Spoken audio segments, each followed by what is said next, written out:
Olá pessoal, tudo bem? Sejam mais uma vez bem-vindos ao canal Matemática Góes. Eu sou o professor Alessandro Góes e na aula de hoje nós vamos falar sobre regra de 3 composta e também sobre porcentagem. Espero que vocês aproveitem.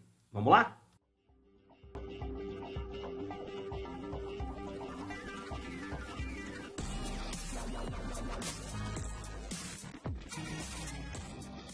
A regra de 3 composta vai ser aquela proporção que envolve mais de duas grandezas. Lembrando que a regra de 3 simples é aquela onde você tem uma proporção entre duas razões. Então você tem 3 pontos e quer encontrar o quarto. E no caso da regra de 3 composta, ela vai ser aquela proporção que envolve mais de duas grandezas. Os passos para a resolução da regra de 3 composta são bem parecidos com os passos lá que a gente tinha em regra de 3 simples. Vamos dar uma olhadinha então. Uma indústria tem um reservatório de água com capacidade para 900 metros cúbicos. Quando há necessidade de limpeza desse reservatório, toda a água precisa ser escoada. E o escoamento da água é feita por 6 ralos e dura 6 horas quando o reservatório está cheio. Essa indústria construirá um novo reservatório, agora com capacidade de 500 metros cúbicos, cujo escoamento da água deve ser realizado em 4 horas. Os ralos utilizados no novo reservatório deverão ser idênticos aos já existentes. Dessa maneira, a quantidade de ralos do novo reservatório deverá ser igual a quanto? O primeiro passo é ler o problema e separar as grandezas em colunas. E separando então do texto essas informações,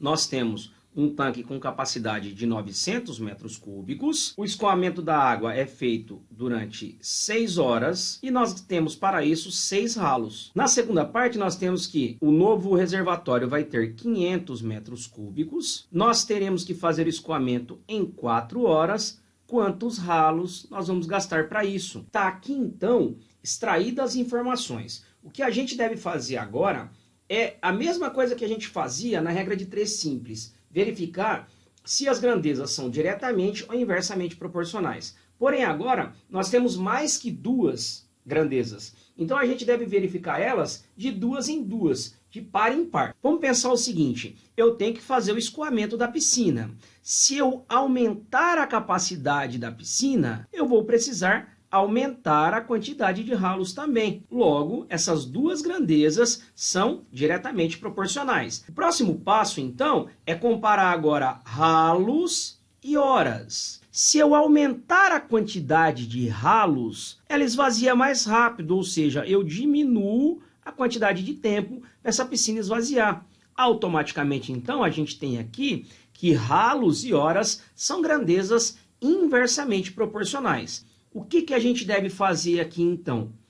Eu vou alinhar essas flechinhas. E como é que a gente vai fazer isso? Eu vou novamente escrever aqui essas que já estão ok, que já estão alinhadas. Então, 900, 500, 6 e x. Porém, o 6 e o 4 aqui, como ele está invertido, eu vou trocar. Vai vir o 4 em cima e o 6 embaixo. E agora, então, eu fiquei com todo mundo alinhadinho. Uma coisa que você deve ter em mente, sempre deixe na primeira parte o valor que você quer encontrar. Então, no nosso caso aqui, eu vou deixar 6 sobre x vai ser igual a 900, 500 vezes 4, 6. Veja, então, que eu só pude fazer esse tipo de montagem porque 6 e x está alinhado com 4 e 6, que está alinhado com 900 e 500. E multiplicando esse cruzado, eu terei 4 vezes 900 vezes x, vai dar 3.600x. 6 vezes 6 dá 36, vezes 500 dá 18.000. O 3.600 aqui vai passar dividindo. Eu vou obter, então, 5. Como eu quero o número de ralos, significa que eu vou precisar de 5 ralos para escoar um tanque de 500 metros cúbicos em 4 horas, mantendo a mesma vazão dos ralos anteriores. Está resolvido, então, aqui o exercício de Enem sobre regra de 3 composta. Indo para o segundo exemplo, uma indústria tem um setor totalmente automatizado. São 4 máquinas iguais que trabalham durante uma jornada de 6 horas. Após esse período, as máquinas são desligadas por meia hora para manutenção. Se alguma máquina precisar de mais manutenção, ela fica parada até a próxima. Certo dia, era necessário que 4 máquinas produzissem um total de 9.000 itens. O trabalho começou a ser feito às 8 da manhã e durante uma jornada de 6 horas produziram 6.000 itens. Mas na manutenção observou-se que uma máquina precisava ficar parada. Quando o serviço foi finalizado, as 3 máquinas que continuaram operando passaram por uma nova manutenção. Em que horário começou a chamada manutenção de esgotamento. Veja bem que aqui nós temos um problema com diversas informações. Então, se você não pegar o problema e seguir os passos que a gente vai passar aqui, é possível que você se perca. Vamos ver como é que a gente vai fazer isso. O primeiro passo, então, é separar as informações que o texto nos traz. A gente começa, então, que nós temos, inicialmente, 4 máquinas que trabalham a partir das 8 horas da manhã, uma jornada de 6 horas. E elas produzem 6.000 itens. Veja bem aqui, por que eu não peguei 9.000 itens? Porque eu li o texto antes. O trabalho começou a ser às 8 da manhã e eu trabalhei durante 6 horas, produzi 6.000 itens. A partir daí, na manutenção, uma máquina precisou ficar parada, então agora eu vou trabalhar com 3 máquinas. Para o serviço ser finalizado, eu já produzi 6. Para eu chegar em 9.000 itens, eu vou ter que fazer 9.000 menos os 6.000 que eu já produzi. Eu vou ter que produzir 3.000 itens para terminar o serviço. A pergunta é em quantas horas isso vai acontecer. O que a gente deve fazer agora é verificar se as nossas informações estão diretamente ou inversamente proporcionais. Verificando inicialmente a grandeza horas e a grandeza itens, se eu precisar produzir uma quantidade menor de itens, mantendo a mesma quantidade de máquinas, eu tenho aqui que eu vou gastar uma quantidade também menor de horas. Logo, a gente tem aqui que horas e itens são grandezas diretamente proporcionais. Analisando agora a grandeza máquinas e a grandeza horas, o que a gente vai ter? Para produzir uma mesma quantidade de itens, se eu aumentar o total de máquinas, eu gasto menos tempo.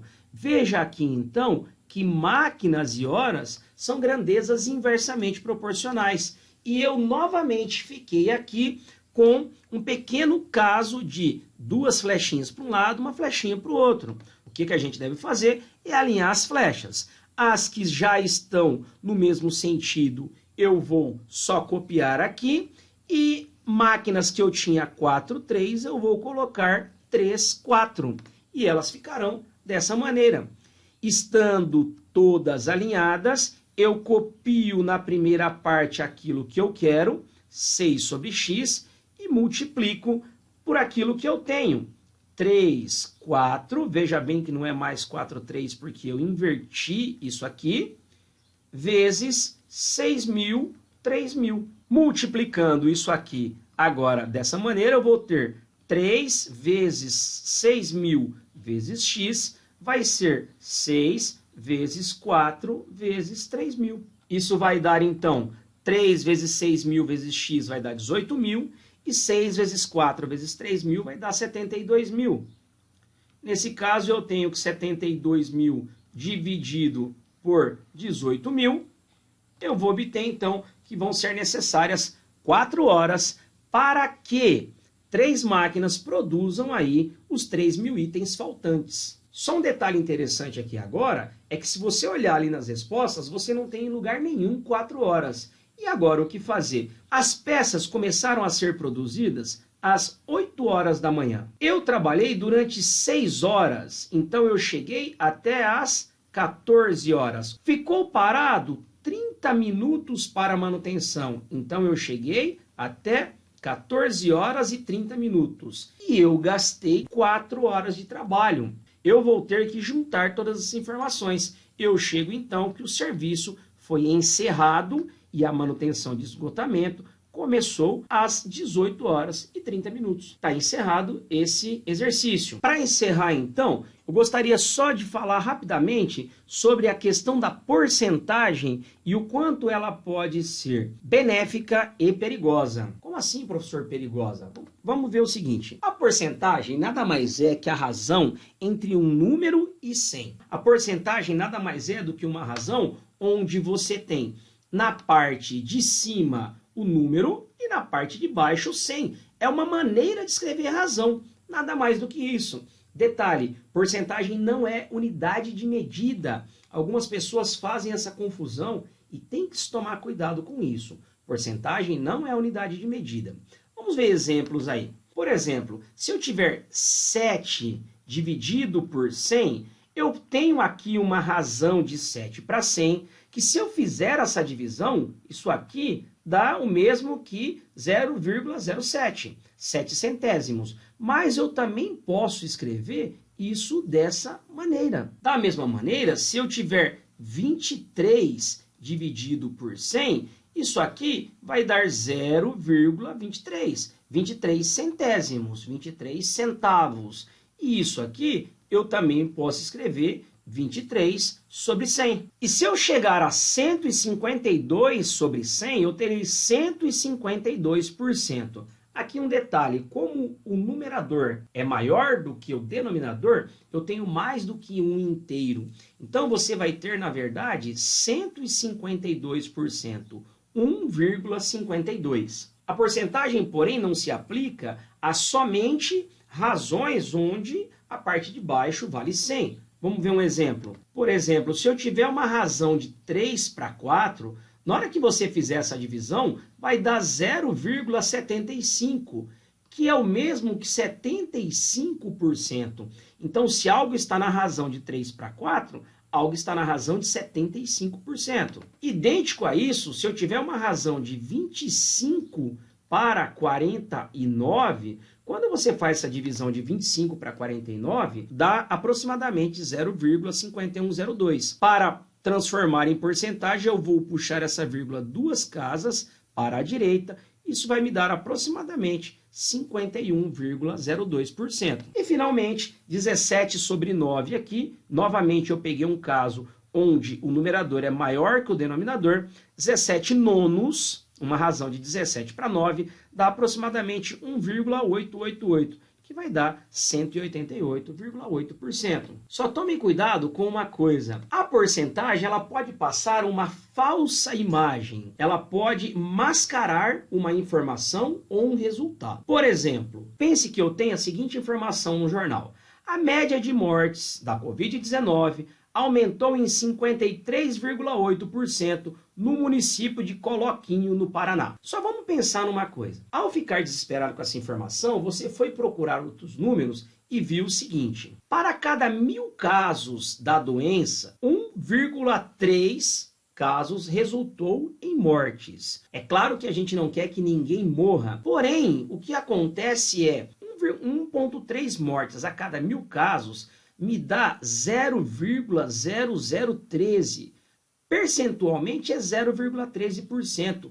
Isso significa que 99,87% das pessoas sobrevivem. Ao falar que houve um aumento de 53,8% dos casos, significa que agora, em vez de 1,3 mortes a cada caso, você tem 2 mortes a cada caso. Porque na hora que você saiu daqui e passou para aqui, você aumentou 53,8%. Ainda assim, de 1000 casos, 998 sobrevivem. Antes eram 998,7. O ponto que eu quero chegar aqui não é pela questão de mortes. Novamente eu friso que uma morte faz diferença, claro. Porém, o fato de que eu tive um pequeno aumento, se eu olhar numericamente, eu posso utilizar isso para espalhar pânico, por exemplo, na população, ao utilizar a porcentagem. Então, tome cuidado com isso. Nesse caso, é interessante se falar não só na porcentagem, mas também no valor numérico, como eu acabei de fazer aqui. Tudo bem? Beleza, então, pessoal? Espero que vocês tenham aproveitado essa aula, onde a gente falou aí sobre regra de 3 composta e também sobre porcentagem. Não deixem de acessar o nosso canal para assistir às aulas anteriores sobre regra de 3 simples, razão, proporção e também sobre grandezas direta e inversamente proporcional. O link está na descrição desse vídeo. Não deixe de se inscrever no nosso canal e deixar o seu like aí para receber notificações de novos vídeos. Um grande abraço, fiquem com Deus e até a próxima!